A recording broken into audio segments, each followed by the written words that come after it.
అందరికీ నమస్కారం. జై సనాతన ధర్మం, జై గోమాత.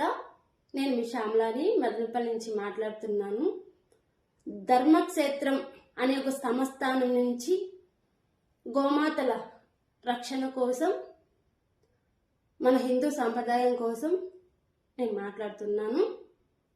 గోరక్షణ, గోవు అంటే ముక్కోటి దేవతలు కొలువున్న ఒక గోమాత.